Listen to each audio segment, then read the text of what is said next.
program features live coverage of an African safari and may include animal kills and carcasses. Viewer discretion is advised. Welcome to pre-dawn in the African bush. It's absolutely gorgeous. We're in search of big cats. This is Safari Live.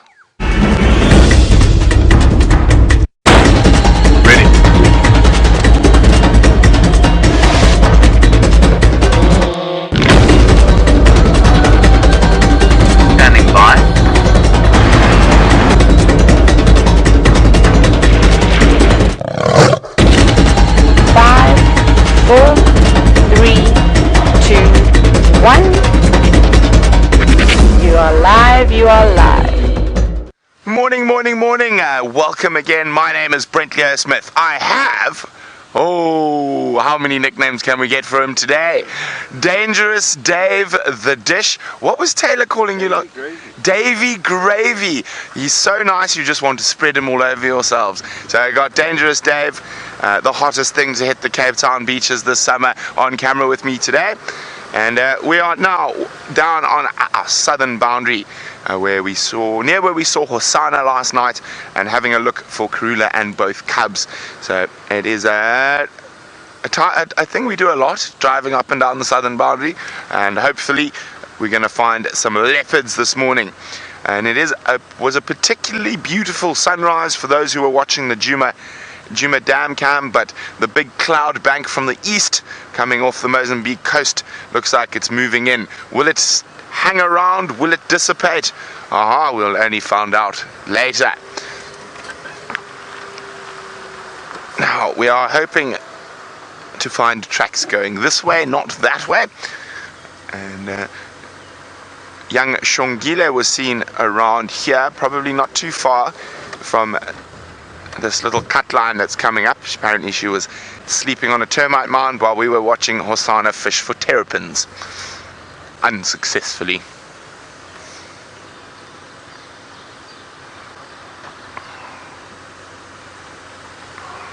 Okay.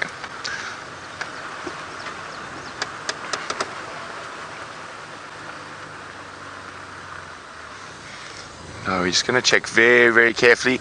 We don't want to miss any tracks. If we get no luck in this area, I might head down towards Cheetah Plains. So there's the termite mound that young Shongile was on last night, apparently. Is there anything on top of it now, Dave?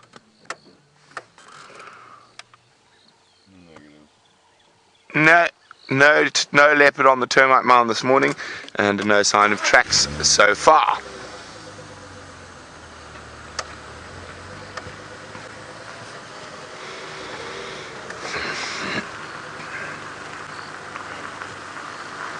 Now, Tingana, as we know, was found in Torchwood last night, so I wonder when he's going to be doing his next loop around, and which male leopards he's trying to keep out of his territory at the moment. Now, of course, after the rain and on a busy road like this, sometimes seeing tracks can be quite difficult. Hence, we are going at a snail's speed. Well, we might see the odd land snail this morning if the cloud comes over. Remember, this is 100% live, and if you want to ask me a question about what we're doing, what we're looking for, you can use the hashtag Safari Live on Twitter. Is it Monday, Dave? It is Monday. So since it's Monday morning, I think it's time to get everyone's brains working. So I think we're going to start off Monday with a little quiz.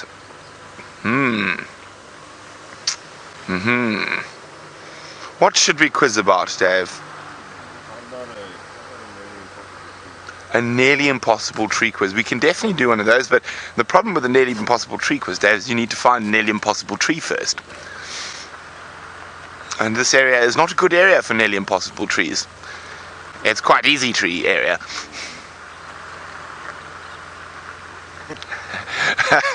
And Kirsten in Final Control thinks we should have a Boney M quiz. Okay, Which Boney M Christmas song do we think will make James Henry the most mad when we post it on his Facebook page?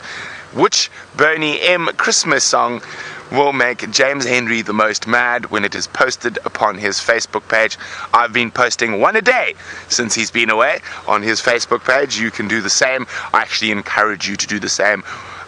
Or on his Twitter account, or on his Instagram account. Wherever you find James Henry, Boney M must live. So, which is the which is the worst of the Boney M Christmas songs that will probably make James break a guitar string or two? Now, send those answers through to hashtag Safari Live on Twitter or questions@WildEarth.tv.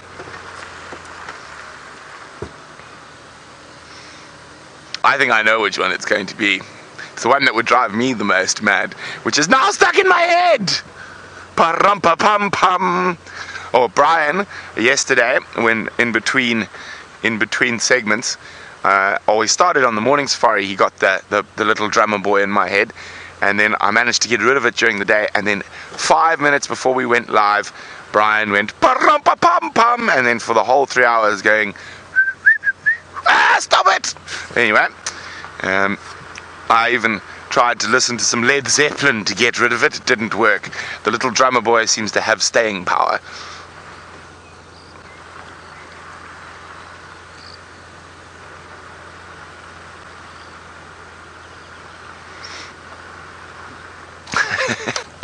Morning, Sharon. Sharon says, I realize that James will try to take revenge.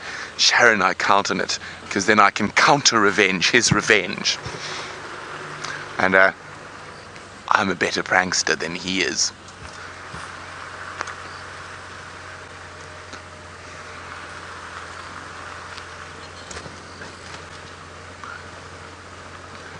Morning, Caged. And Caged is wondering, will there be a Christmas drive? Indeed there will. There'll be a Christmas walk as well. So yes, we will be operating on Christmas as any other day.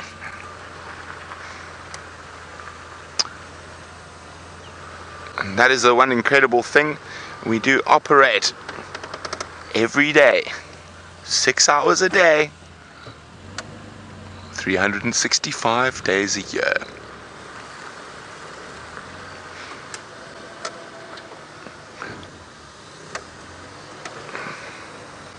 Okay, we're getting into the zone where Hosanna, the little prince, was last night.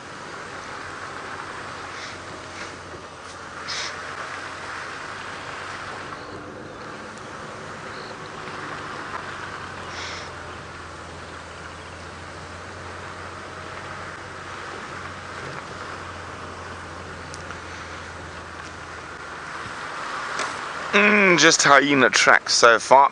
Morning, Lara. Lara would like to know, how do we make up the names for the leopards and the lions? And just want to check for tracks here quickly, Lara. Well, it all depends. Generally, the names we try to take from Xitsonga, which is the local language, and generally something to do with the way they look, or maybe possibly a personality trait.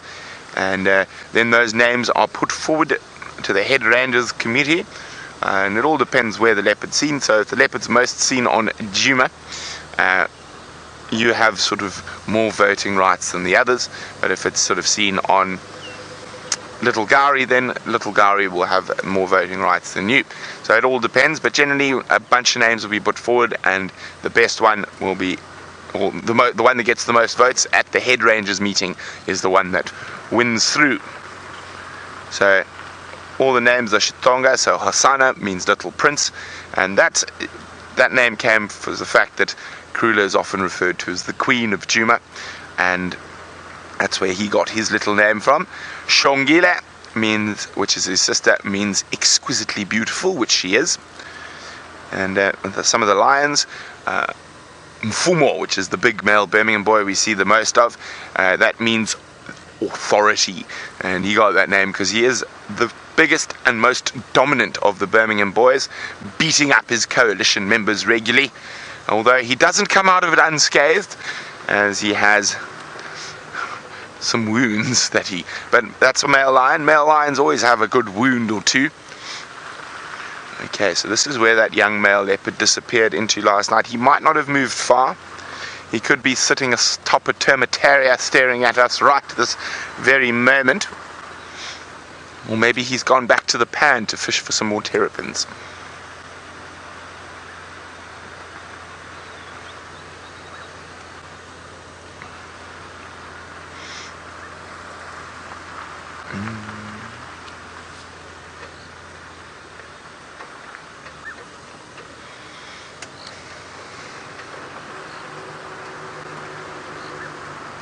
So far, just hyena been up and down the road.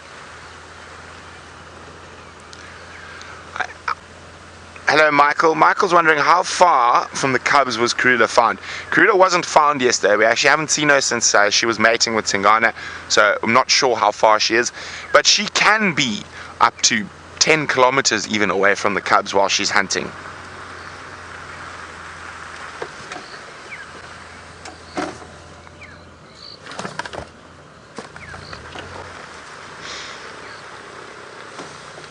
Is that... what is that?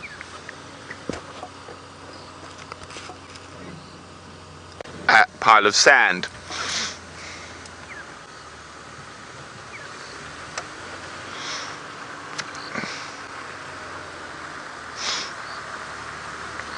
Now, of course, I'm not the only one out here in search of all the wonderful creatures of the African bushveld to show you.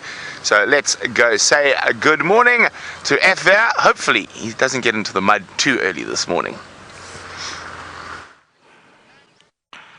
Good morning, folks. FW. I'm sitting here with the spotted hyena. It's coming right past the vehicle.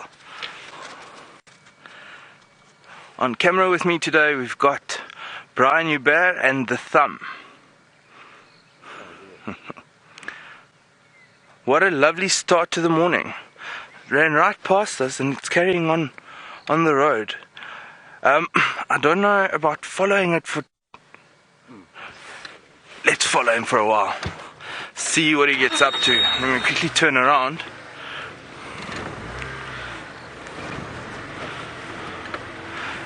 Awesome way to start the morning, isn't it?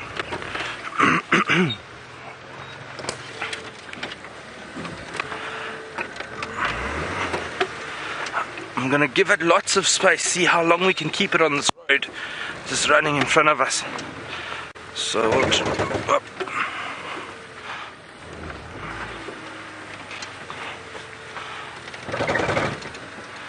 I wonder if it's heading back to a den site or still on the prowl looking for a meal to snatch up from somewhere.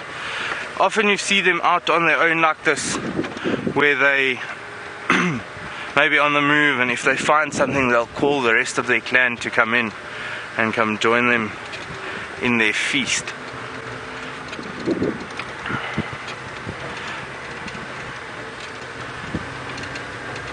It's got a bit of a trot now. It's running away from us slightly. I think I'm going to keep the distance at this, Brian. What do you think? Yeah. Just keep following it like this. Don't go off into the bush. Folks, this is literally just outside of our camp. It's amazing to be part and live out here in the middle of nowhere with all of this wildlife running around.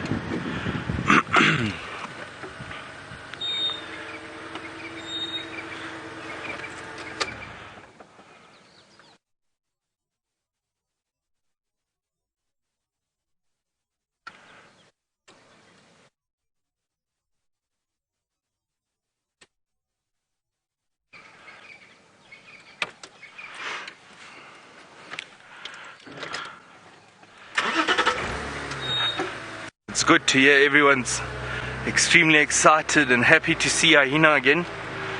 It's always a nice one. It's very nice also to get into action between them and other predators.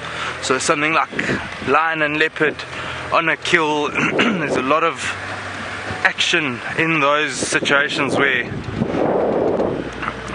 the hyenas are bothering the others and trying to take their food.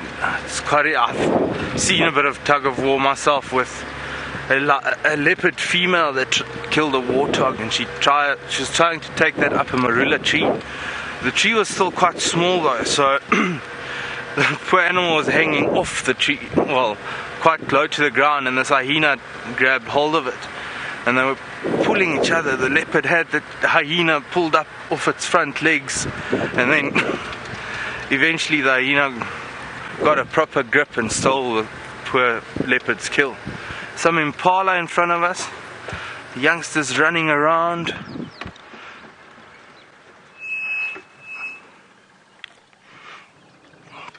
Some guinea fowl to the left.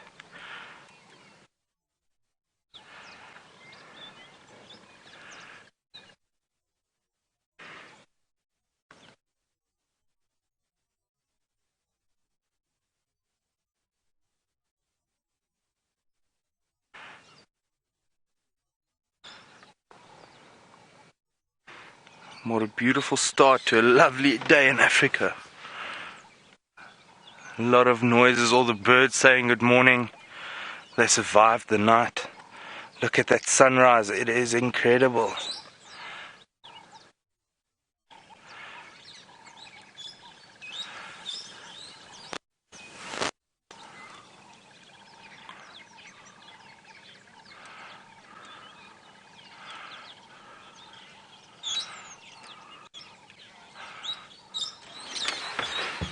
Good morning, James. You are asking about the bat hawk that we saw this morning. As far as I know of them, they are specialists with hunting bats, and they normally do so early in the evening and early in the morning, just before sunrise, when there's a lot of activity and the bats are probably coming out of their nests, and early in the morning going back into their nests again.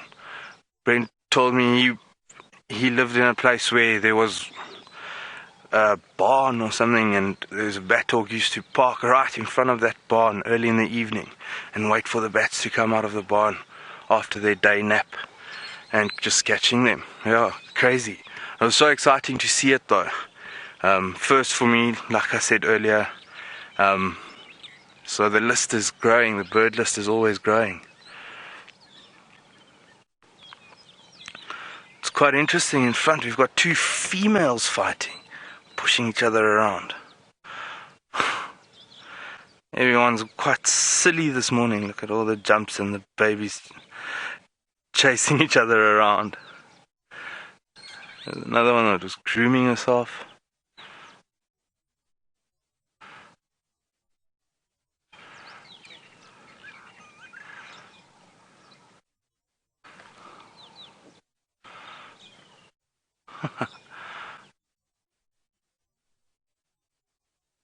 With them all running around like this, there's these little soft grunts that are coming out. And that's, I would say, is a bit of contact calling, and mums calling babies, and everyone trying to get to where they need to be and who they need to be with.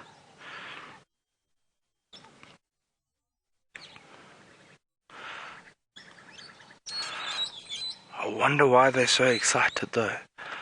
I wonder if it's not the weather maybe coming in. I think animals sometimes have a feeling of something's coming, and often just before rain at some stage you'll find a lot of animals running around like us and being a bit silly, showing their excitement. Nah, Mum's full of stories this morning. Pushing baby around.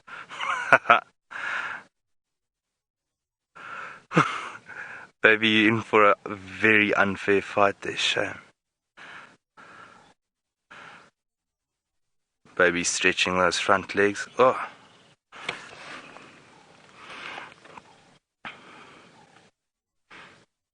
Now she's picked a new one to fight with. I wonder what's happening there.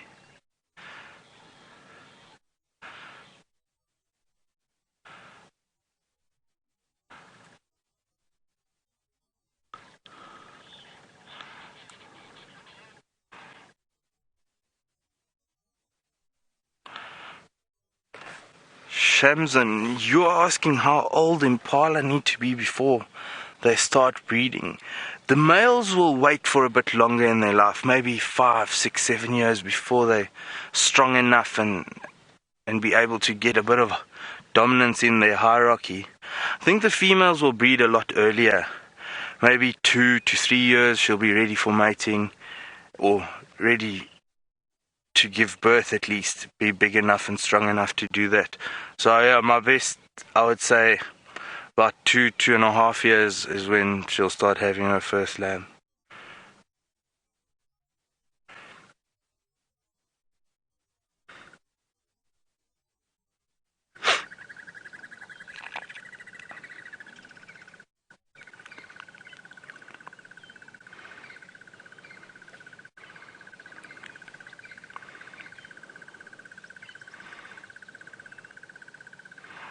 Something you can pick up almost immediately with them running around. If you look at the bottom of their tails when they run, there's a bit of white. It's nice to see with that female that's relieving herself, but you can see the tip of the tail and the bottom of the tail is nice and white. So it's something for themselves to pick up quite easy when they're running away from something. A little follow me sign.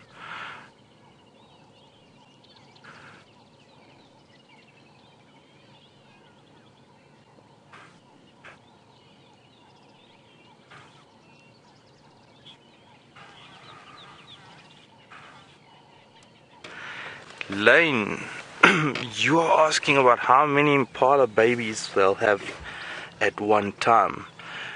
Mostly just one.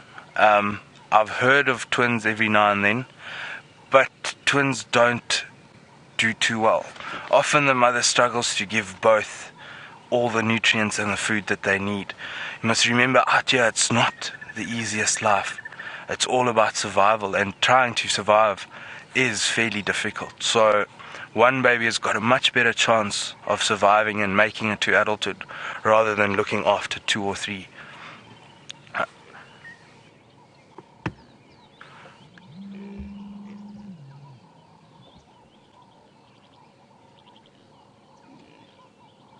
Another part of these babies surviving is just the numbers of babies that come at the same time. So with the birthing season, all the females more or less drop their young in a synchronized time period, and that also gives a larger percentage a chance of making it to adulthood. You can imagine if these were born one by one, that they'd be snapped up by predators left, right and center. It would be very unfair to these poor little creatures.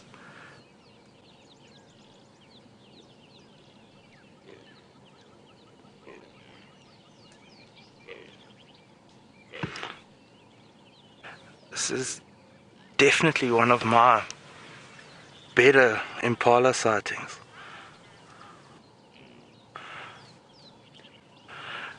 Ryan, good morning. You're asking about Impalas and how long they live for.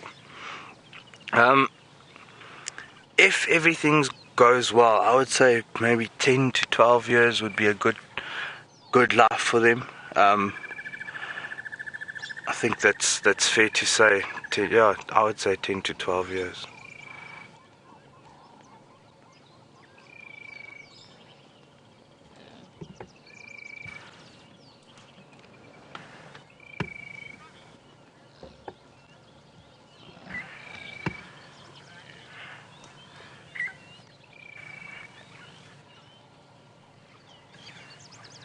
Ellie, I totally agree with you saying that we can watch these babies the entire day just run around. It is very entertaining, I must say. It's one of the better Impala sightings I've had in a long time. Just the amount of action and interaction between all of them, all the little noises coming out. It's been brilliant.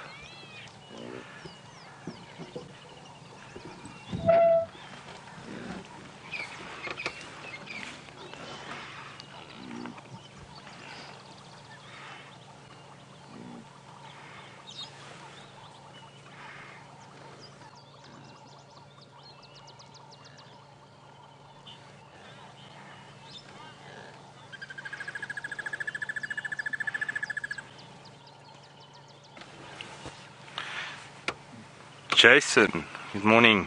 You are asking about impalas holding back their young in the womb until the grass is green. I can't see that that's really possible, in my opinion. I think one thing to remember is the baby is going to keep growing and it's going to get too big and there's going to be other complications. So the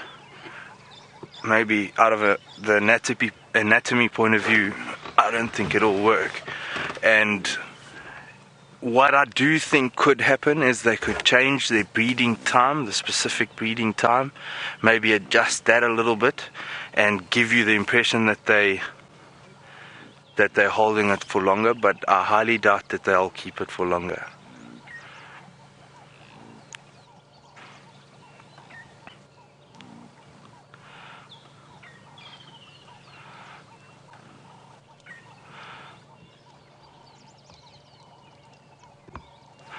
If you look around, you'll see a couple of younger males in this group, just straight little horns. I don't think they'll all be in this group for very long. They'll be pushed out by the dominant male soon and join up with bachelor herd.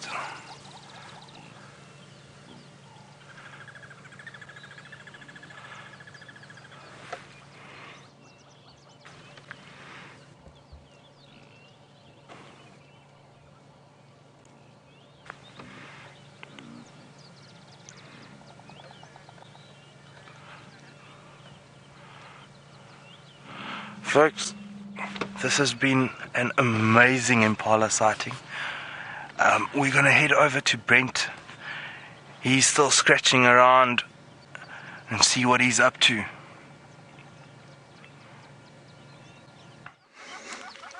Well, literally I am scratching now. I've got tracks of a male leopard. Could be quarantine, could be Tingana. Now, I'm just trying to see if we've got any nocturnal insect tracks on top of them. See how fresh they are. Also looking for dove tracks or francolin tracks that might be over.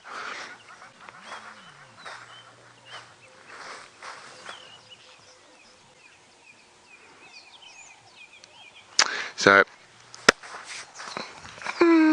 early this morning, it's some dove tracks on top, but on top of the nocturnal insect tracks. So we're hoping it hasn't gone too far, and hopefully he hasn't disappeared across our boundary.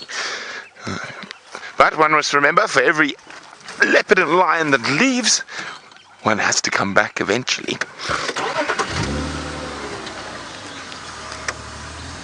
Now, this area, as I said, so this is sort of Tingana's boundary in this part of the world. So it could be one of three males in this area. It could be Tingana, it could be Quarantine, it could even be Shavambalan.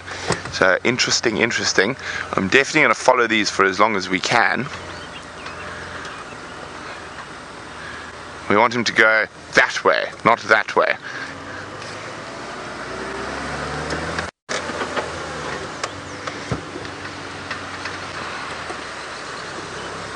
You can see he's still heading straight down here. Come, everyone, we need him to turn east, all the willpower, east. Not straight, not south, not west, east.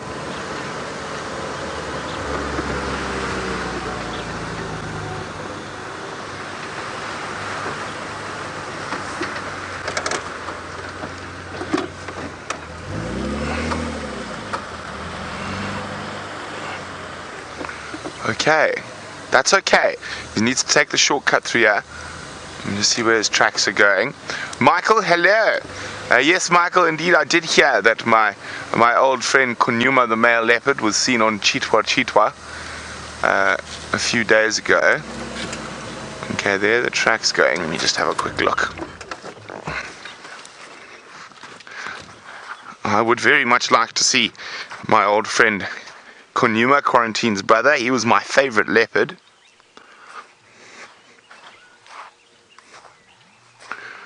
Okay, now we want him to just go straight across here. We don't want him to turn.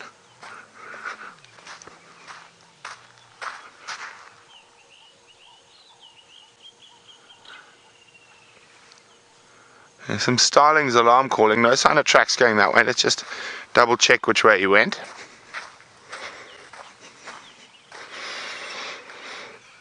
Dum, dum, dum, dum, dum, dum, dum, dum. Heading straight towards where those birds are alarm calling. Of course, the birds could be alarming for a slender mongoose, a bird of prey. What we really ideally want here is the deep booming bark of a kudu or a nyala.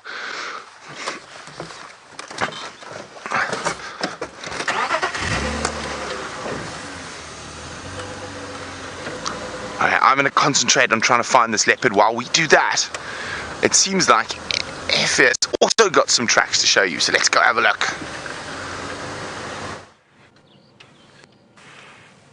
We've got some hyena tracks. I don't think it's the same tracks from the hyena we saw earlier, but it's a nice sequence. It also happened last night at some time. Something that's quite interesting with hyena tracks, they walk like they're on a catwalk. They've got this funny motion where the feet, kind of the opposite feet, are placed close together. So it'll be a left front and a back right. And as they walk, they've got this funny swagger. I don't know if you saw it earlier when we saw the hyena. Quite a simple track to identify. If we're getting close there, the front of the track, let me quickly jump out and show you, it's easier. The front of the track, you can see the claw marks.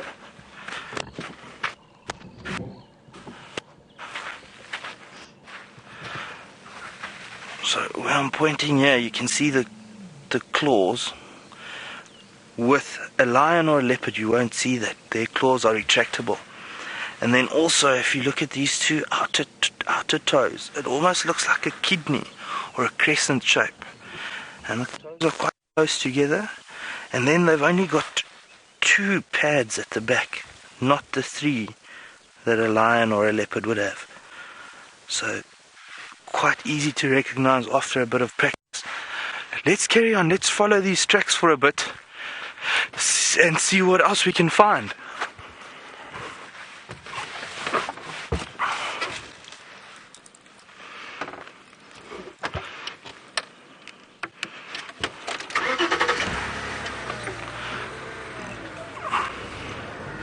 One of the interactions that I love to see is wild dogs and hyena.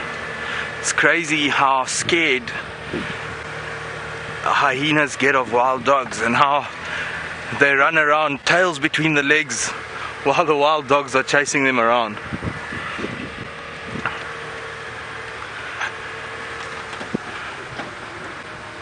As often as that happens,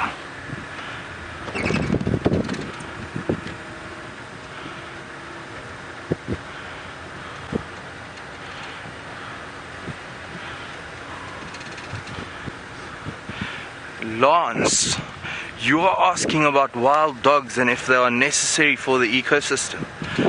I definitely think they are. Everything that is here needs to be here. And with that, I don't think they are a nuisance. They do what they need to do and they hunt the way that they hunt. I don't think they just run around for no reason killing things. It's all important to their survival. So yeah, I mean, although it's quite gory sometimes when they're busy hunting, it's part of nature. I always say nature comes with the good, the bad and the ugly.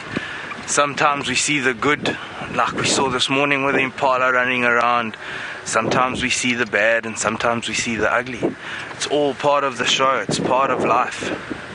And it also, I think, the rawness of nature brings you back to your roots to an extent, just showing you what life is really about. Nature teaches you quite a bit as well.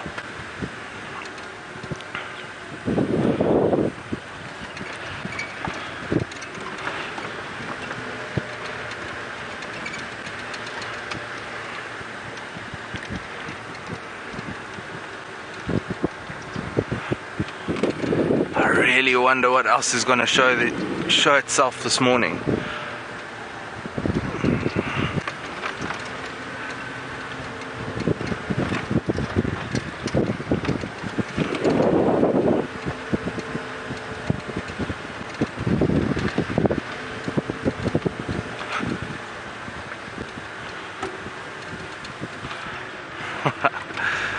Donna, it is very good to hear that you enjoy seeing the animal tracks. Tracking is one of my favorite parts of being out in the bush, and I would gladly share a lot more tracks with you. If we find some very interesting, cool things, we'll play around with them and share the story. It is, I've said it on Walk as well, it's like a newspaper that we read every time we go out into the bush. So it's always intriguing, and it all forms part of a big story. There's a black-bellied bustard that just landed in front of us. Let's get a bit closer there.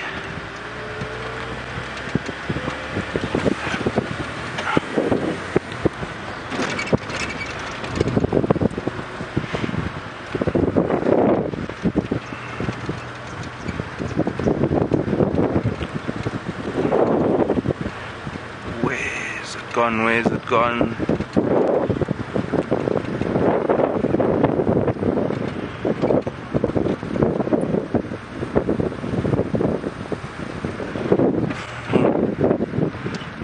Where has it disappeared? Oh, there it is. Pull forward a bit more.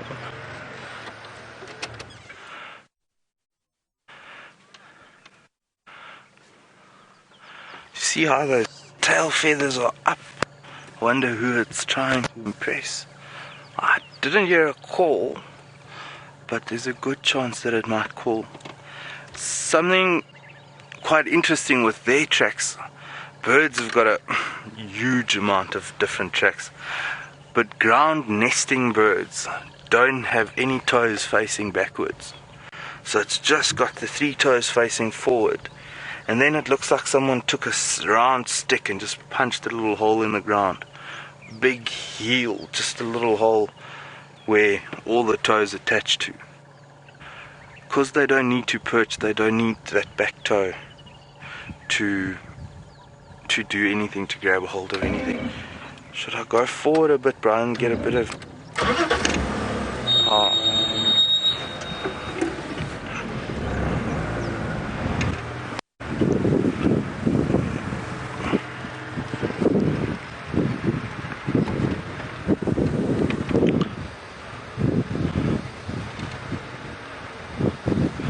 With ground nesting birds, their camouflage is amazing, like you can see.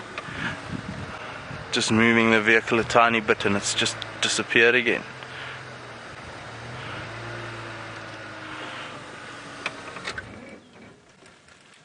Gone behind a bush and off it goes.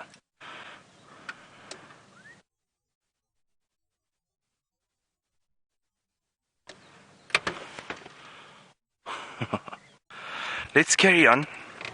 Let's see what else is out here.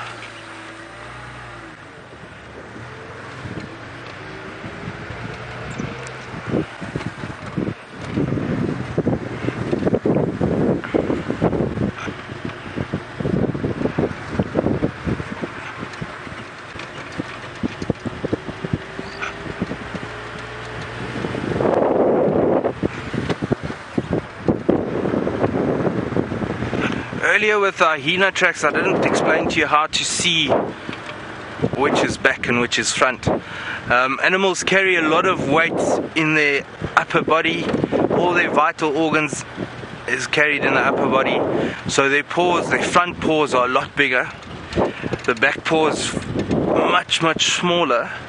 And you can also tell which one is which, if it's left or right, by just using your hand as an indication and using your middle finger as your longest finger.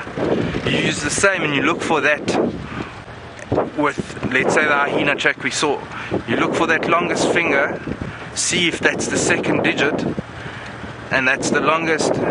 That's a very quick way to tell what side of the animal it was.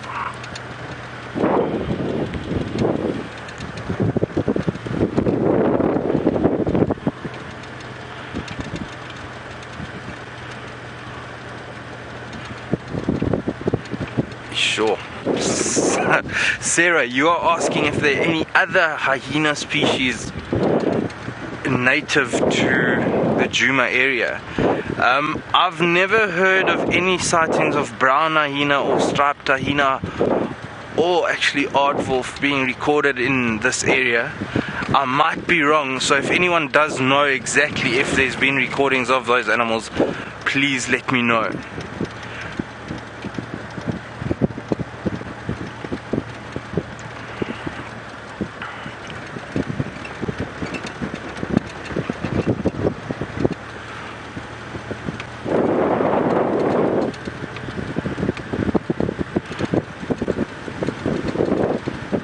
Folks, we're gonna keep going, we're gonna keep searching for the lion pride.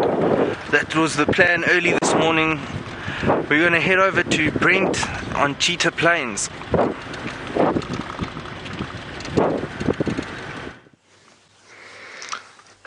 There he goes, a fluffy Wahlbergs eagle. You can see his little crest all puffed up in the cool morning. I've got some bad news, I'm afraid. I just heard the male leopard we were tracking calling to the south and unfortunately west of us. So it sounds like he's not too far away, but unfortunately we're on the boundary at the moment. I'd say he's just inside the neighbouring property. But it is still lovely to hear the call of a male leopard in the early morning.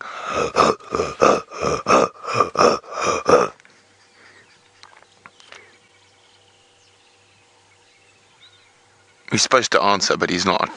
But there are some guinea fowl up ahead that sound like they're a little bit upset, so let's go have a look. Who knows, there could be a female leopard around, or in this particular area of Cheetah Plains, we might get the Styx Pride. Now, there's a possibility that leopard might walk from where we heard him to this area, and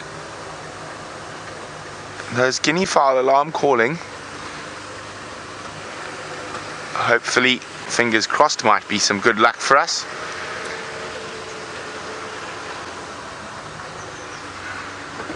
Let's have a look. Are there any tracks coming in?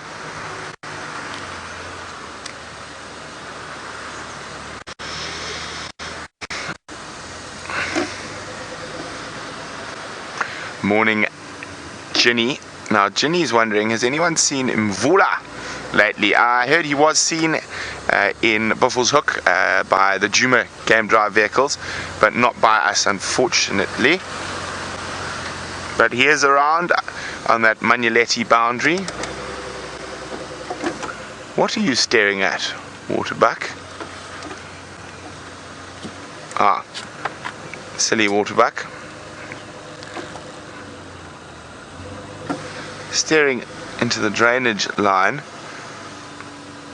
but I think they're just looking at us. There's a herd of Impala here. They're not snorting away. And neither are the waterbuck, so unlikely that there's a leopard too close unless it's stalking, and they're not sure what it is just yet.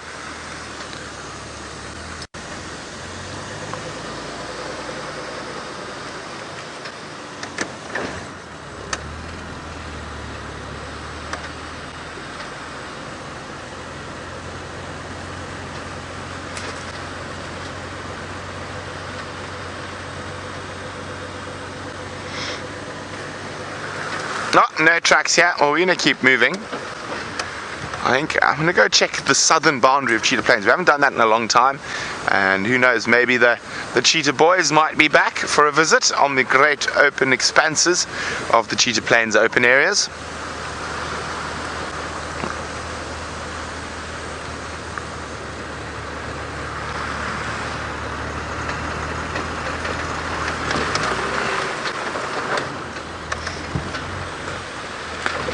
Or the Styx Pride might have snuck back as well.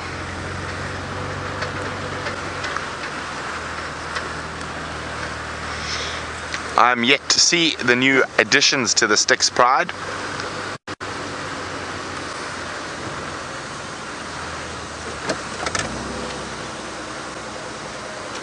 Just have a quick listen. Let's see if we can hear any alarm calls.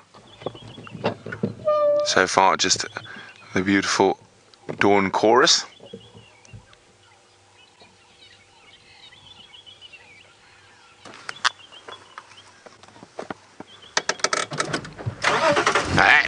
on. Ali, Ali.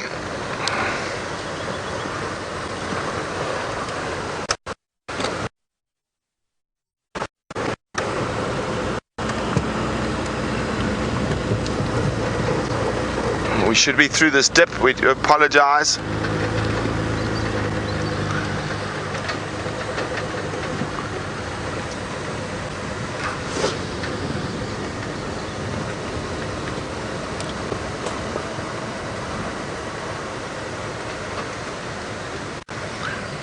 Okay, just hang on a second. I just need to try let these guys know who can drive there. That leopard was calling. Harley, Harley.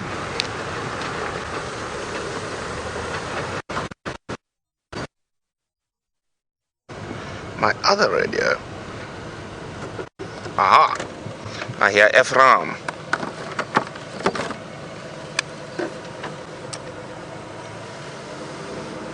Oh! Hold on!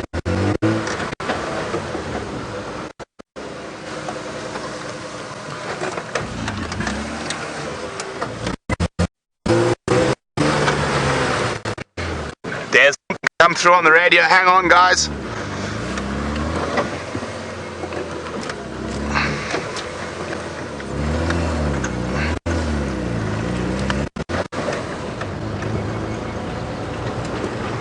Oh. I need to be on the radio, it's very busy, so while I do that, let's go quickly across to F here. Oh. Welcome back. We are on the prowl. We're looking to see if we can find any tracks of the lions. We're close to a road where we think they might come into our property, and we're going to check that road fully for tracks. But while we're at it, let's keep looking around. Let's see what's out and about. There's woodlands kingfisher calling in this direction. Didn't Tayla say we should have a challenge on this woodlands kingfisher call? Yes, we did. I don't know what you think. I'll submit that call I've just made as Give us another one, man. give you another one.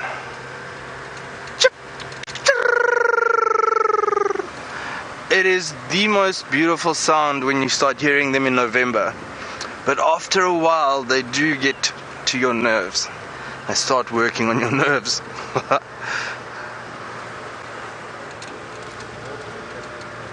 There's some male impala lying around.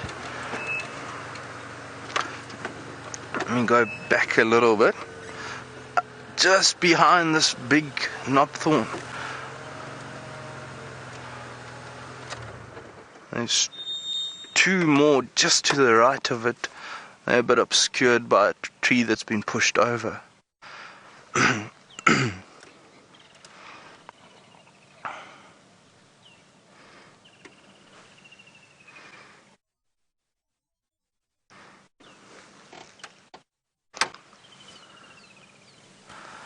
They look quite relaxed and peaceful. I don't think there's been any predator activity in this area to talk of.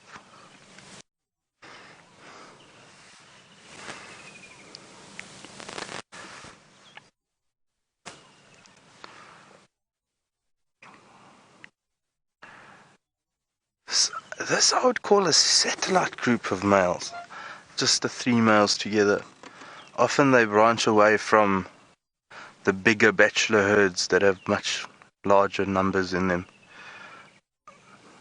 Unfortunately, they lose a bit of the safety that they have in a bigger group and often fall prey to something like a leopard that's moving around.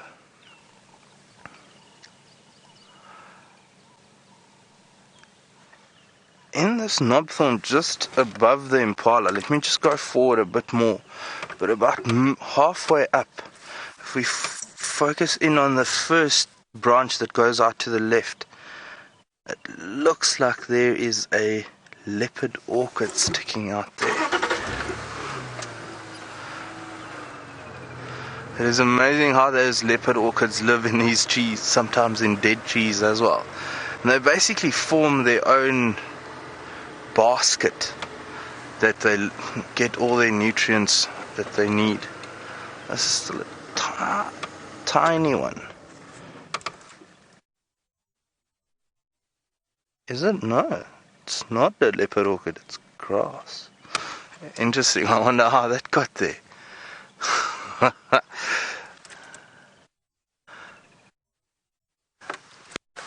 Easy to just assume something. Yeah.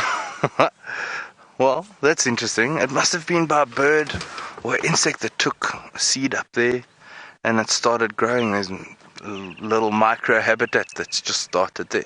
It's quite interesting. Let's carry on. Let's keep looking for those lion tracks or the lions themselves.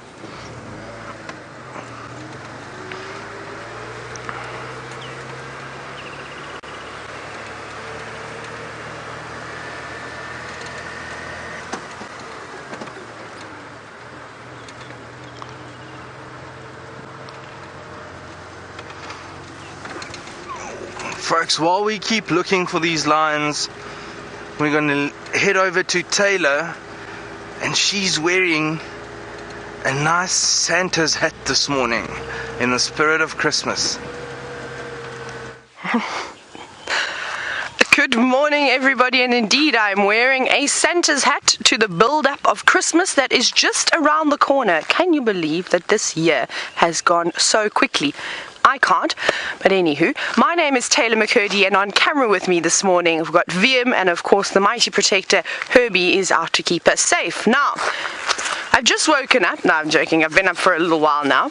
But I've got a bit of a hay fever today. My eyes are a bit scratchy. I've done about 67,000 sneezes already today. And I'm not sure what we're going to do. But I did say to Herbert, is that as wonderful as all the plants and the insects are, what I'd really like to do is maybe do a bit of tracking this morning. Even if it is something small, like an impala, maybe a waterbuck, even a warthog. So, all we're going to do is we're going to scour the bush, and we're going to see if we can pick up a fresh track of an antelope or something this morning. And well, that's probably where we're going to start, and we're going to see then if we can track it down. And well, Herbert will hopefully teach us the art of not just tracking but trailing as well. But who have we got down here on the ground first thing in the morning? We have to take a closer look, I think. Hello, tortoise. There's a little tortoise in here, a little hinged back tortoise, but it seems as though, well, it doesn't want to come out this morning. And I wonder if it wasn't because of us, as it felt the vibrations on the ground. Maybe it decided to curl its legs back inside its shell to keep nice and safe. Maybe it didn't see what the threat was. But unfortunately, even though it's got this big, beautiful, hard shell on the outside, it's not all safe in here. There are so many different things out there that can penetrate right through the shell. Something like a hyena. Unfortunately, well, the tortoise shell is no match for the jaws of them. And there have been a couple of them running around recently, especially around camp. Well, little tortoise, I hope you make it through and, well, don't get chomped up by a hyena. I don't know if that would be a very good way to go. So, something just caught my eye. I just saw a scrub hare.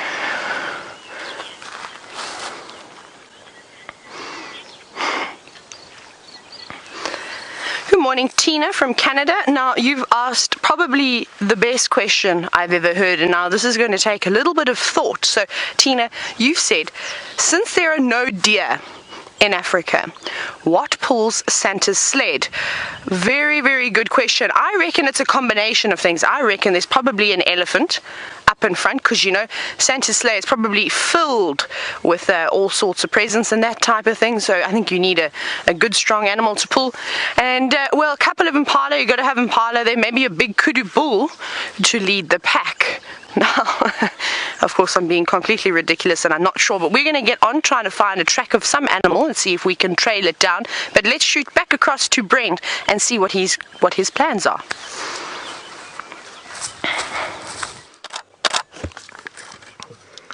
Well, Well, we have found the male cheetah. Isn't this incredible? Very, very lucky. Not one of the big cats we get to see often.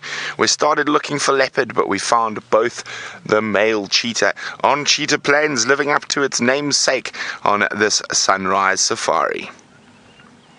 Very, very exciting. Now, these two males have a massive home range of about 100,000 acres, and they're constantly marching up and down in search for female company. Now, of course, cheetah have a very, very interesting mating ritual, mating performance. It's very, very unusual in compared to the rest of the big cats, as in the fact it's the only big cat that needs a male dominate numbers hierarchy to have successful mating. Let's just get a bit closer. Now, there are some Impala. I don't know if they've spotted the cheetah yet.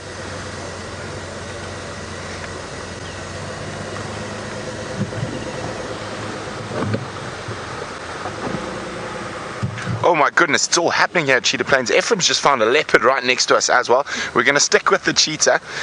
There's a lot of people trying to get into here before the cheetah cross the boundary, because they are very highly mobile. So, good news. It seems like every time I come to Cheetah Plains with Dave, our luck is on. Last time we had quarantine killer scrub hare and the cheetah. Now we've got the cheetah, and I'm not sure which leopard is just down the road. Well, it's a good way to start the morning. Morning, Michael. Morning, everyone.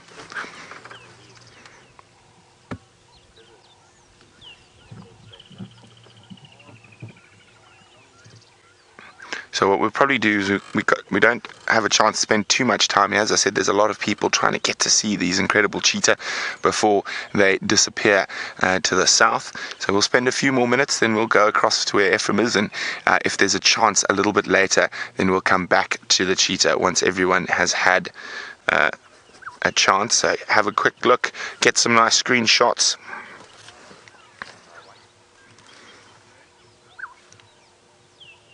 Oh, here we go, roll over.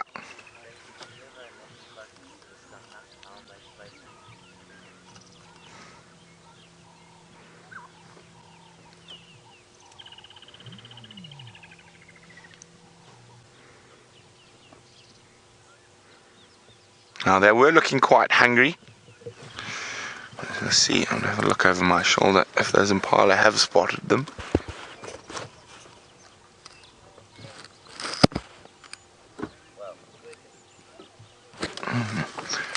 Difficult to see.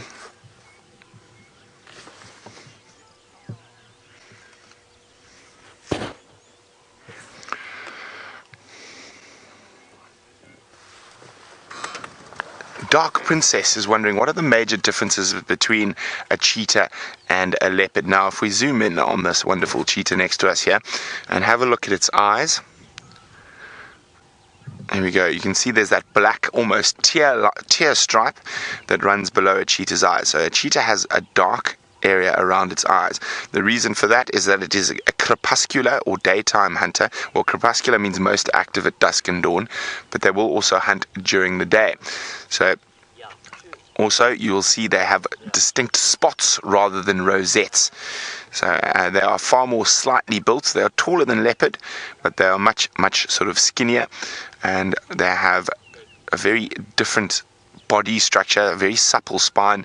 They've got semi-retractable claws and a very big flat tail. Now, they are so finely designed for speed that they have given up almost all their strength, which makes them quite vulnerable. Now, leopards, there we go. Finally, you've spotted the Impala I've been talking about. Let me just reposition. Now, I saw those Impala before the cheetah, but have the Impala seen the cheetah? That is the question.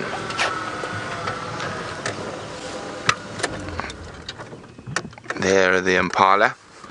They look oblivious to the presence of death. And of course, now this one has definitely seen them. Now, a cheetah is able to get that incredible speed, around just over 100 kilometers an hour. They're able to keep it up for up to sort of 300-400 meters if the terrain is good. And they are hungry.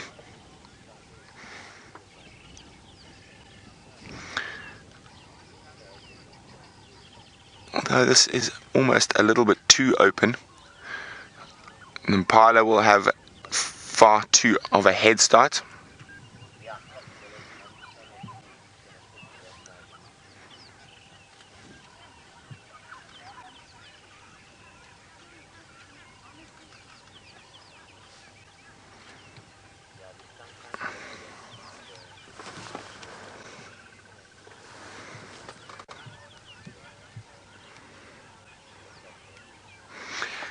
Hello, Ilana, who's 13 years old. Ilana is wondering why we don't see so many cheetah on the drives. Well, Ilana, the cheetah are in very, they live. Oh, sorry, that game drive channel is very noisy. Sorry, Ilana, I turned it off. So cheetah in this part of the world, they are around, but they live in very big home ranges. Now, that's because they're always looking for ladies, and the males will constantly search. A female cheetah will often have to turn down up to 3 sets of male cheetah before she will mate, and she actually needs those interactions with different males to stimulate ovulation. So it is a very, very interesting and unusual way of mating. It's the only big cat where you need to have more males than females. Other than that, it's always more females than males, and with one group of males having multiple females. There we go. It's going to be the impala, still relatively oblivious. I'm just going to try and pull this aerial down quickly. There we go.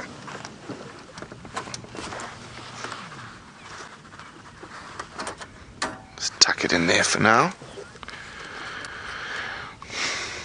And as I said, it's a little bit too open for them to make a play from here.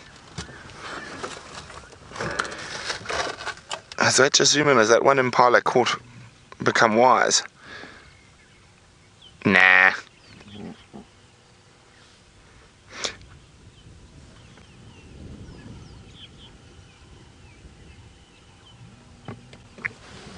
Okay. Now, I'm fascinated. They're watching. Now, this is as I said, it's not ideal cheetah hunting area. They'd prefer to have a little bit more cover. But this is absolutely stunning. Beautiful early morning light. Now, the largest meta-population of cheetah in Africa. Now, when I refer to a meta-population, it's the population with the most genetic diversity, is in fact the Greater Kruger National Park, not the Masai Mara or Botswana or Namibia that is often thought. And with cheetah, there is so little genetic variation between the individuals. Even from here to Kenya, you can actually take a skin graft from any cheetah in Africa and put it on the other cheetah, and it will take. Now, with genetic research, you can see that cheetah got to a genetic bottleneck about 10,000 years ago, and there were less than 100 left in the whole of Africa. And they have come back since then, but cheetah are one of those animals that will probably go extinct in the next 10, or not, even less than that, 2,000 to 5,000 years. Probably just one of those failed arms of the evolutionary tree. Well, that doesn't look like you're very interested in catching impala, mister.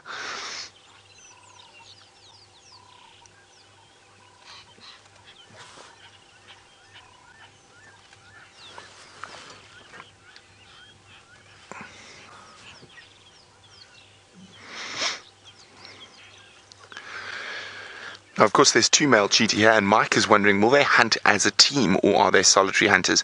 The cheetah coalitions like these 2 brothers will definitely hunt as a team, and they're actually quite nice when they do catch something. They're not nearly as aggressive as lions or other creatures when it comes to feeding, and they will hunt as a team, and often that's what makes cheetah coalitions so successful. They are also able to often take down bigger prey. Now, when it comes to seeing male cheetah together, they are always relatives. So they are 100% relatives. They are brothers. Now, even though only one of these males will actually do any of the mating, the other male will help him defend the territory. Now, the reason for this is that because they are 100% related, they carry the same genetic code from the same mother and father. So even if only the one male mates, the same genetic material is being passed on. And of course, with most animals out here, evolution is all about getting your genes across. And of course, if you're a successful dominant male, your genes have a good chance of succeeding.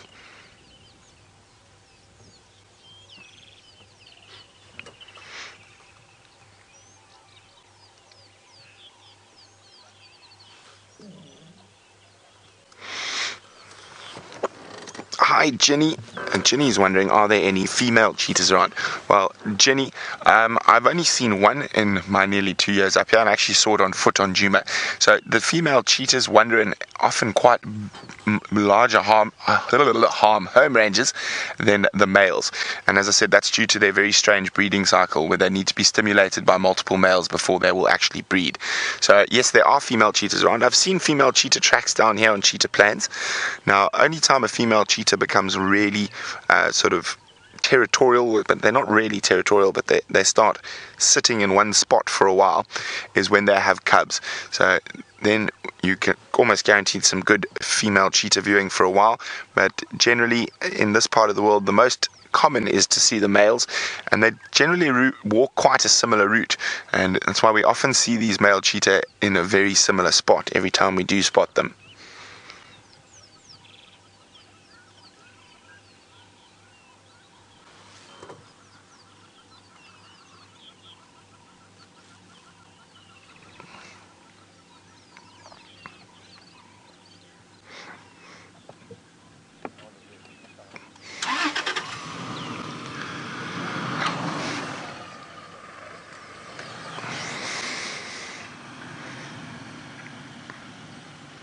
Now, James and Tina are wondering, why do these cheetah not have names? Well, probably because they're our only male cheetah coalition. We're not really going to get them confused with any other cheetah. So only really the only two we see. So that's probably why. They're just called the Cheetah Brothers or the Cheetah Coalition.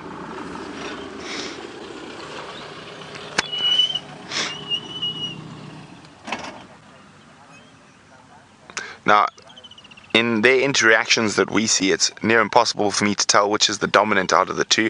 I would actually need to see them interacting with a female to be able to tell you that.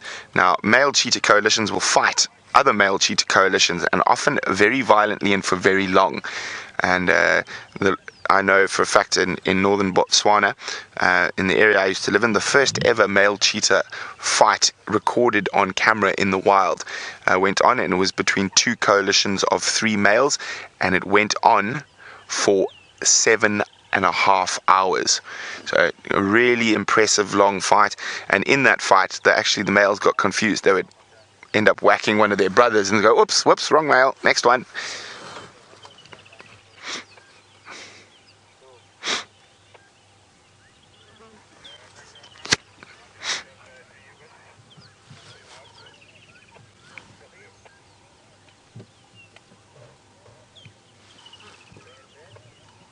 There's Impala moving off, so I'm not sure what the cheetah are going to do, which way they're going to go just yet.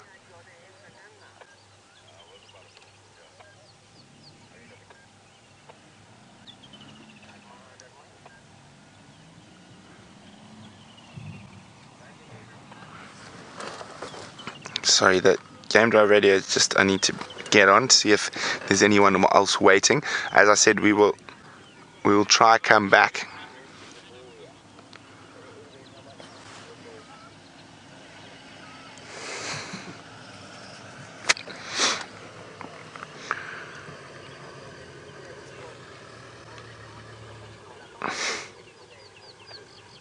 Okay, sorry about this, guys. You need to be on that. Okay, we're going to shoot off and give someone else a chance to view these cheetah. Hopefully we'll get another chance towards the end of drive, and I'm going to try and make my way towards that leopard sighting. So while we do that, let's go see what bushbuck looks like from the air.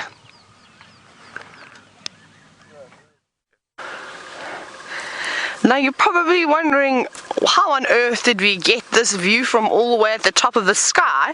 Well, Connor is flying the drone this morning, and you can see all sorts of beautiful things. You can definitely see all the different types of vegetations that are coming in now.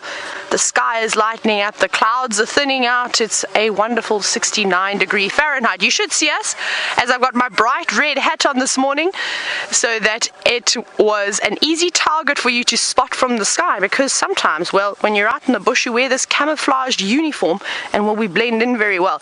Now, as you're flying right above us, and I can see Connor's going all the way up towards the sun, you should be able to see that there are lots and lots of marula trees growing over this big open area.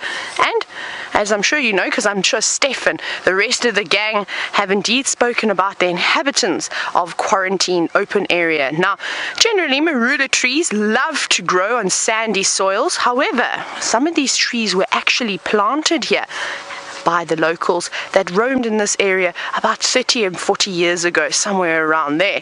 And, well, back then the marula trees were very, very helpful. They used them for many different things, for making a local traditional beer, and then of course even just eating the fruit.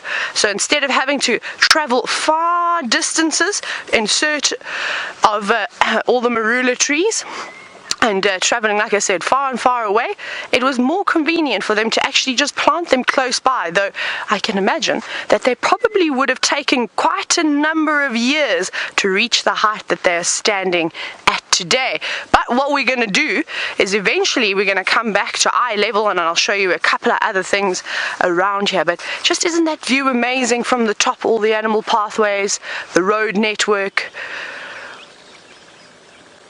And that's something we're also going to be using today, as you spot all those game path networks weaving and winding in between the trees. And it's very important because the animals, as you can see, well, they like to use them quite a lot. Some will stand up a little bit more. Those more prominent pathways will most likely lead the animals to water. The smaller ones, maybe it's just a shortcut across a drainage system to head somewhere else. It is so beautiful out here. Now, if you are spotting the termite mounds, they should stand out and be quite white in color.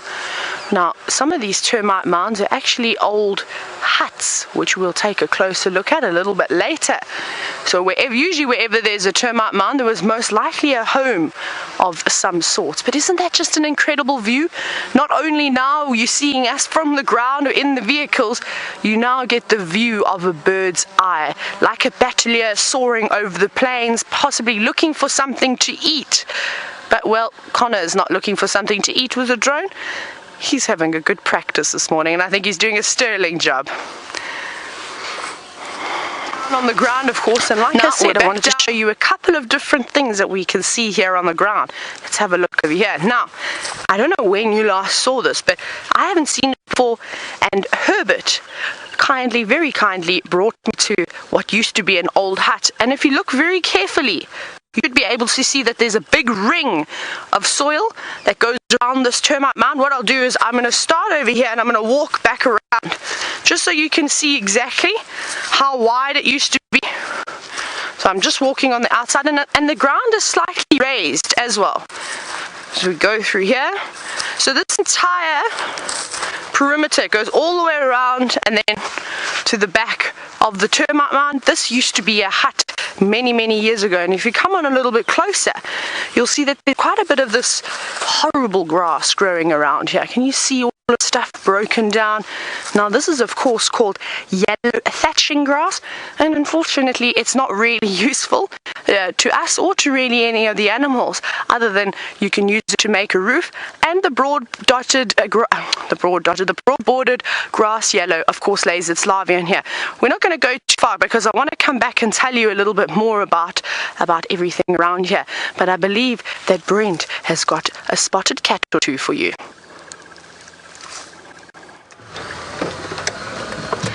I'm very excited. It is Inkanyeni and one of her cubs. I actually even mentioned I would be very happy to see this female this morning. Well, let me just move forward for you there, Dave. She's just disappeared. Looks like they've been around here for a couple of days. There's an old Impala kill in the tree. Now, I know a lot of you might not like me, but me saying this, Inkanyeni is my favorite female leopard that we see, and we don't get to see her too often. Now, I only see one cub. She did have two, but that doesn't mean the other cub has definitely died. There could be another one around that we just haven't spotted just yet. It looks like the male cub. Now, I think they have been named, but I can't remember. So if anyone out there remembers what the names of Inkanyeni's cubs are, please let me know.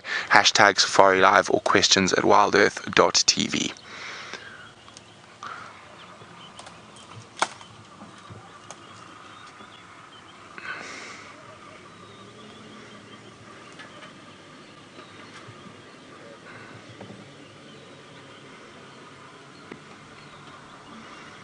Here we go.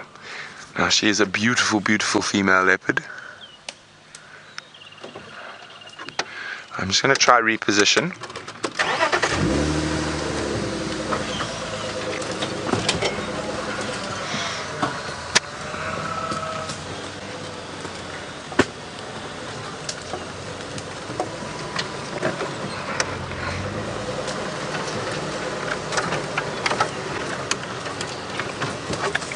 And we can see the little boy. He is looking absolutely gorgeous at the moment.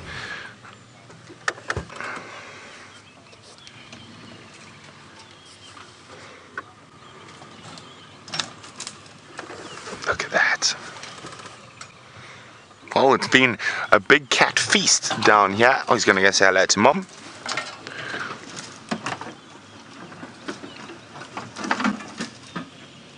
Now, Dave, you definitely are the good luck charm. We haven't been down here since the day we saw the cheetah and the leopard kill, and now we come back down and we get 2 leopards and 2 cheetahs.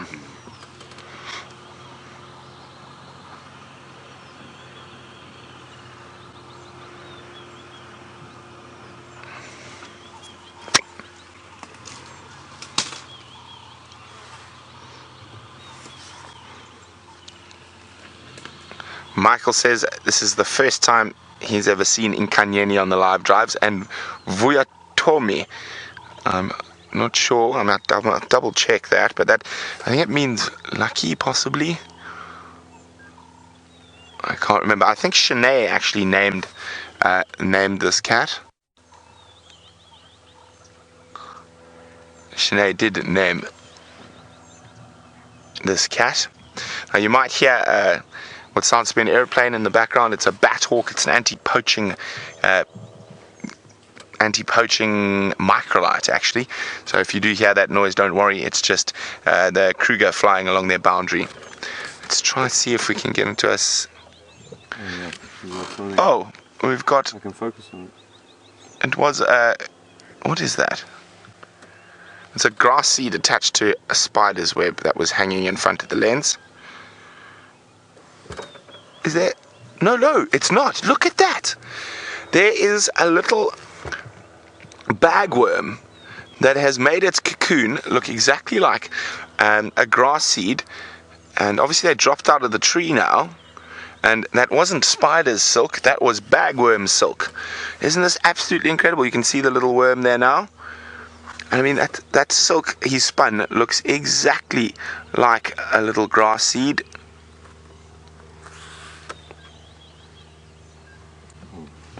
Oh, leopard's on the move. One of them at least. That's in Inkanyeni. Or is it? Yes, Vutomi. No, it's Inkanyeni. Oh, he's getting big. Maybe it is Vutomi. No, it's the little one. No, it's not. It's Mom. And there comes the next one. Let's just try getting around. He might stalk and leap upon his mother, like young male leopards often like to do.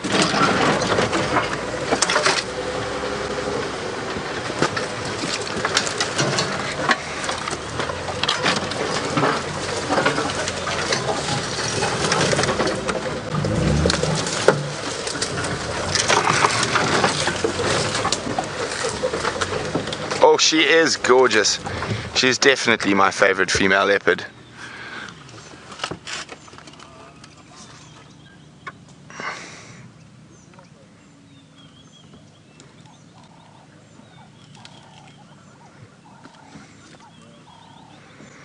See, nice full belly.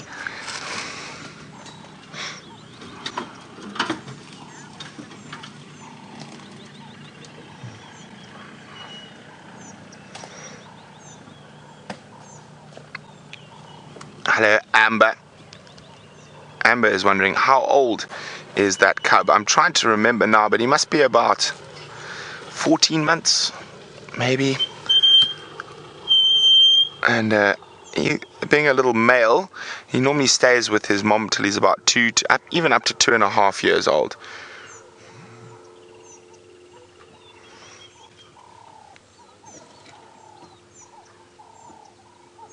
Okay, we're going to sit here because I think he's going to move back towards where mom's laying down in the shade.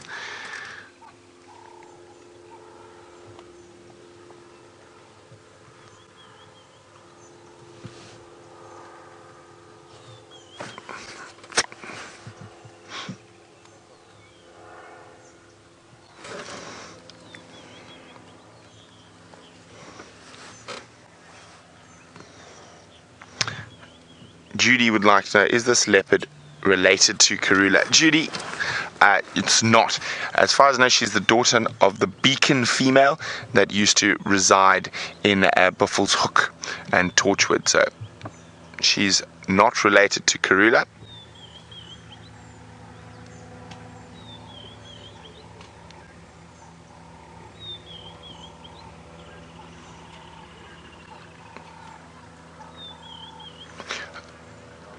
Okay, I think the leopards are going to be here. We're going to try to see if we can go see the cheetah again. So, and just before they cross to Mount Mala, and we'll come back to them just now. So while we do that, let's go see what Tayla's up to on foot.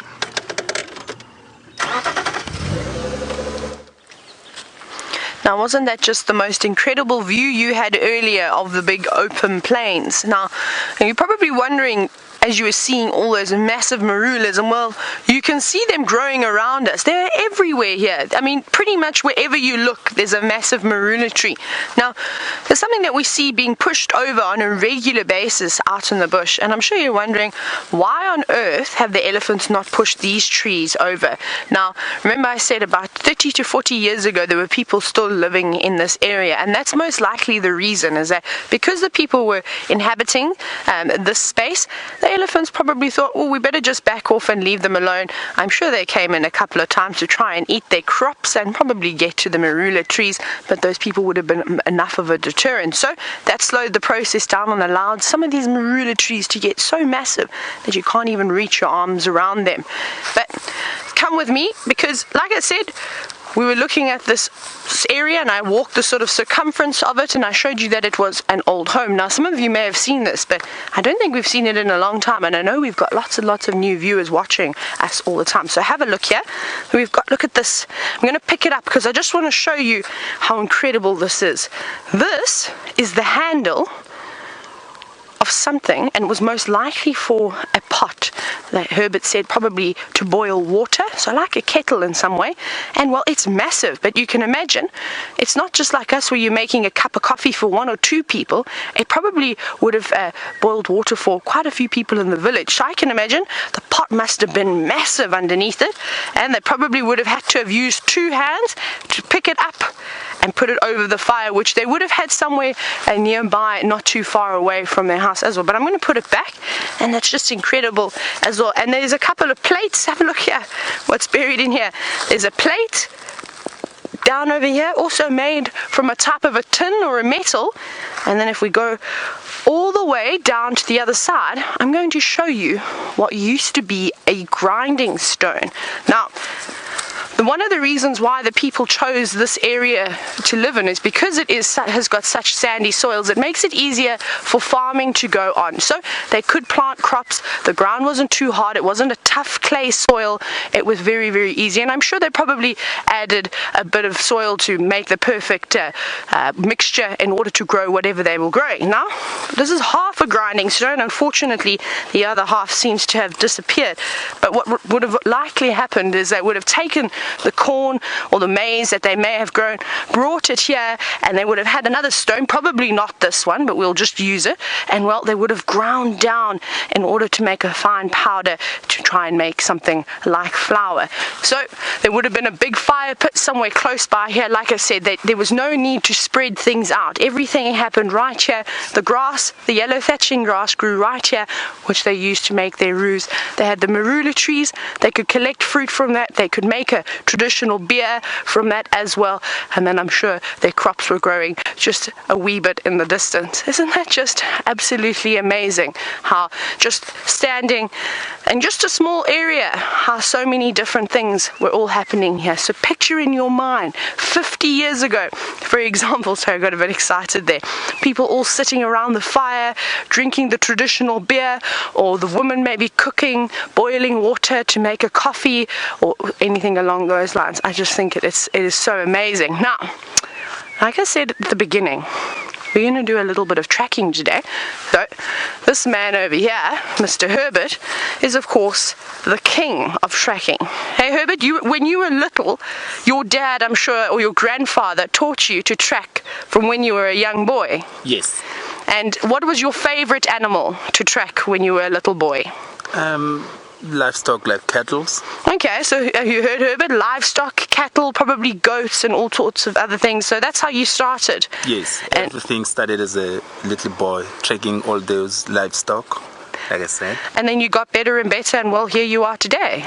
Yes, like on those days, that's where our fence dividing the communities and the reserves were not electrified, and some of these animals like leopards and lions, they used to sneak out of the fence and destroying the livestock. And in that case, if something like that happens, we used to track them down. We're going to have to very quickly stop you there. We'll get back. Let's go across to Brent. Okay, well, the cheetah just had a test at the zebra, see if there were any young ones, and Gnom in the Guinea. But there they are. But no such luck. I think now that the zebra are alert, and Gnorman's alert. Gnorman's a bit big for them probably, but looks like the zebra and whatnot are not going to hang around. But I don't see any young foals, and that's really only the thing that a cheetah would go for. Now, it wouldn't be unusual sometimes for a zebra stallion to actually chase the cheetah back. Can you hear them all snorting at the cheetah? Busy scent marking now.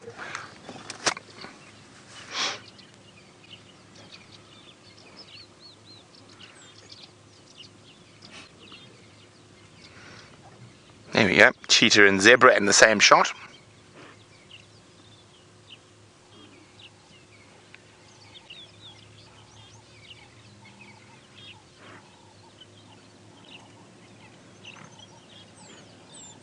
Can you hear the zebra snorting?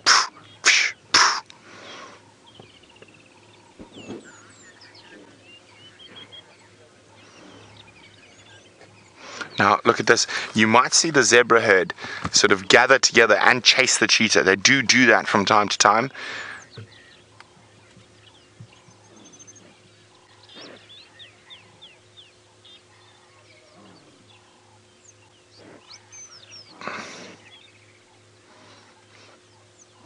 But again, as I said, we took our chances, and there's a lot of people.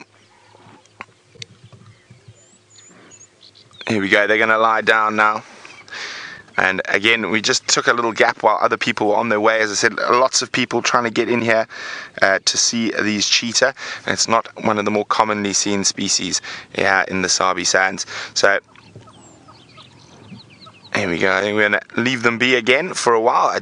We were actually waiting down in the open area when everything came charging out of the bush at a rate of knots, and with the cheetah not far behind them.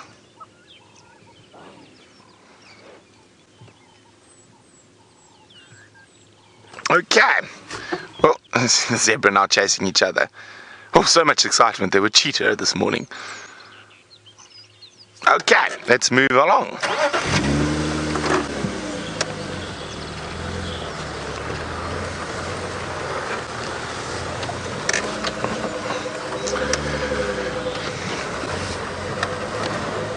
Oh, now we're going to there's a bunch of people looking at the leopard. We'll try and make our way back to either of these two sightings a little bit later. In the meantime, I'm going to check a little bit further west along the Mala Mala boundary while we do that. Let's go back to Tayla, who I rudely interrupted so she can finish her story. Brent, I think that was so exciting what you had, so don't mind us. And I'm sure you all absolutely love to watch cheetah dashing around. I know I'm envious. So just before we headed off to the cheetah, we were talking about how the fences aren't quite the fences they are today. And Herbert was saying that sometimes lions and leopards used to sneak through. And he's actually got a story to tell you about one of his first encounters of when he was a little boy. I remember this other day where a pride of lions, they broke out the fence to the communities and killed about, I think it was 17 cattle. 17 cows? Of which one of them was from my house. And we had to track them through.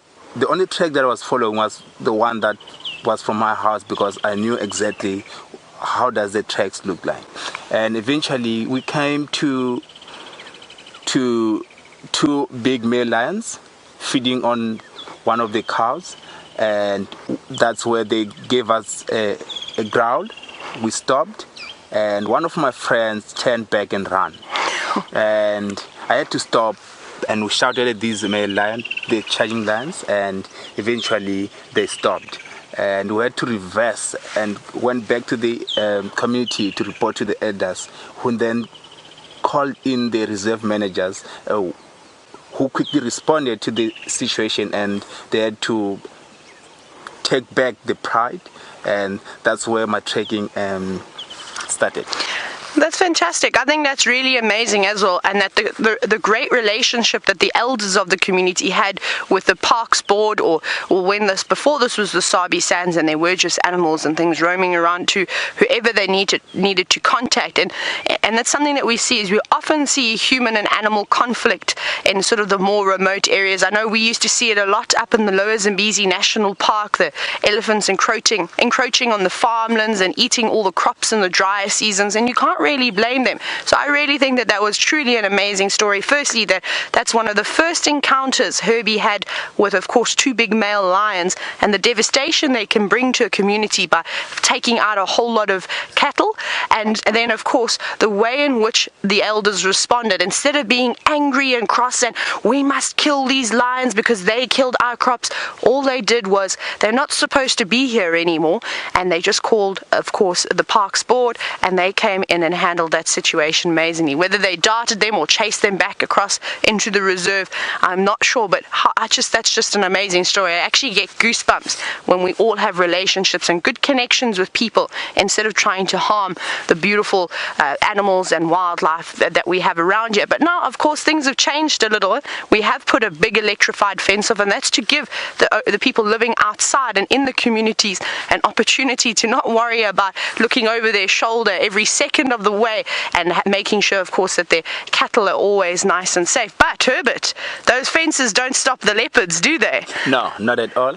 Have you ever seen the leopards trying to catch the goats and sheep in the communities, or does it not happen too often? No, it doesn't happen often. It doesn't happen. Oh, that's good. That's good to know. So in some way, they are sort of trying to keep their animals in this property, as well as trying to keep both the people outside safe, and of course protect the wildlife in here. But now we're going to start our tracking process. So the first thing we need to do is we need to find a road. Right. Have you got something here, Herbert? Yes. Okay, what are we going to follow this morning? And now with trekking, there'll be